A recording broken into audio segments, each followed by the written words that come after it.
Hello everyone, this is Mugundan Raghavan, and in this video we will try to understand what is RDD and what are transformations and actions. RDD is the dataset in PySpark. It stands for Resilient Distributed Dataset. Basically, when you have some data, you need to get that inside PySpark, and after that you will apply some transformations, which means you are transforming your data based on the logic that you want. It could be one or it could be multiple. After applying multiple transformations, you will be getting the output by using one of the actions. When you talk about the starting point RDD, you need to get the data inside PySpark as a RDD or dataset. Today we are seeing RDD, so we will try to understand what is RDD. RDD is an immutable distributed collection of objects. And here the main point is immutable. Whenever you get the data in the form of RDD, you apply some transformations. When you get the RDD inside PySpark, you will apply different transformations. These transformations will not edit the original RDD or original partition. Rather, it will create the new RDD for every transformation. So that's the reason it is called as immutable dataset.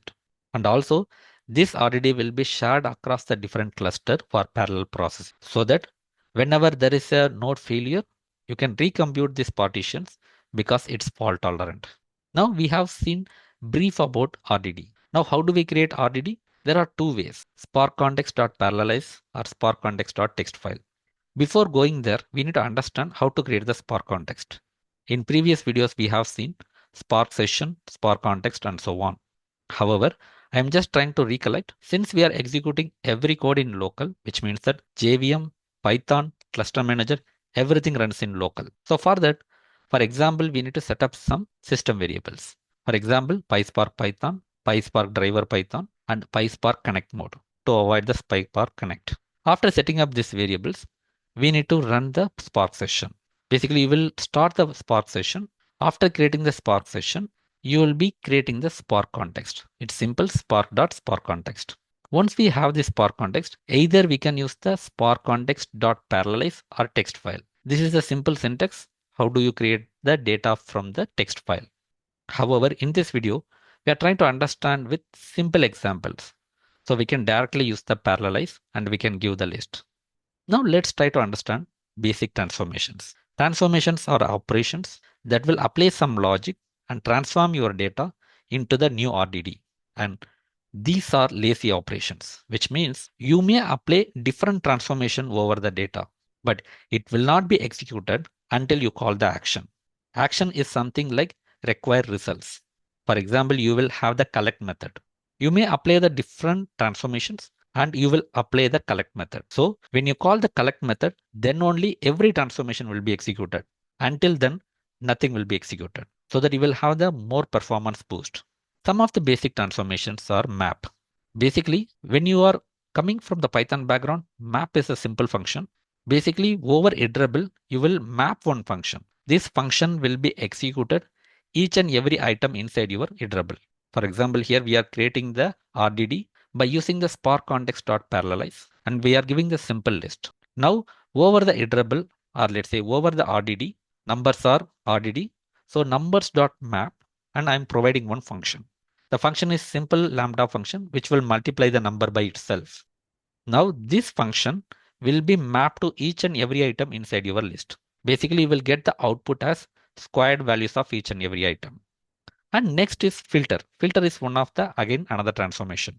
This filter will get a function and every item inside your list will be given to this function. If it gives the binary result as true, only those will be given back to your final list or final RDD. Now here you can see numbers is the RDD. When you apply the filter method, it will create another RDD. It never updates the number. And also please note that this all transformation will be executed only when you call events.collect. Until action is called, nothing will be transformed. Now this is another example of flat map. So you are giving a list of items and you want to flatten that list into the another list. So for that, again, you will be giving function called lambda line colon line dot split. So basically you want to split all the lines by using the delimiter space. Again, we are using the same collect method to get the final output. Same goes with distinct. These are the same pattern. The transformations are different. Here distinct will transform your data to have the unique items. And also we have the set operations. Basically, when you have two RDDs, you can create the union out of that.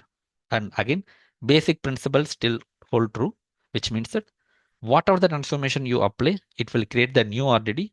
And these transformations will be called only when you call the action, which is collect in this case. Now we will try to understand basic actions.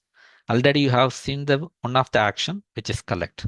After applying all the transformation, you want to collect the data. So that's what the collect method does. And when you call this collect method, all the transformation will be applied. Again, goes to the count. Sometime instead of collecting the data, you will count the data. So in this case, count is another action. And first, you'll be getting the first item from the RDD. Reduce. Again, it is looks like transformation, but again, what happens is your aggregation will happen as an action instead of transformation. And another interesting thing is for each. For each will have the side effects. Basically, when you apply any transformations and you call the actions, the output will be given to the driver. For example, all the methods that we have seen so far. But here for each will not return the value to the driver because this is the expected side effect. Some of the scenarios where you will use for each is writing to databases, saving to file, or sending data to the different monitoring system, for example, Kafka and so on. But in PySpark, you can go to the logs and see this output. But in general, it will not be returned to the driver. It is for the external world. We have seen the basics of RDD. What is RDD? And how do we create RDD by using two different ways, Spark context.parallelize and Spark context.textfile. And also we have seen the transformations which are lazy in nature. And every time when you apply the transformation, it creates a new RDD and returns that. And actions are eager and trigger execution, which means that whenever your action is called, it will trigger the execution of the transformations. Some of the examples that we have seen is collect, count, reduce, and take. So this is all about this video, and always be a rainbow in others' cloud.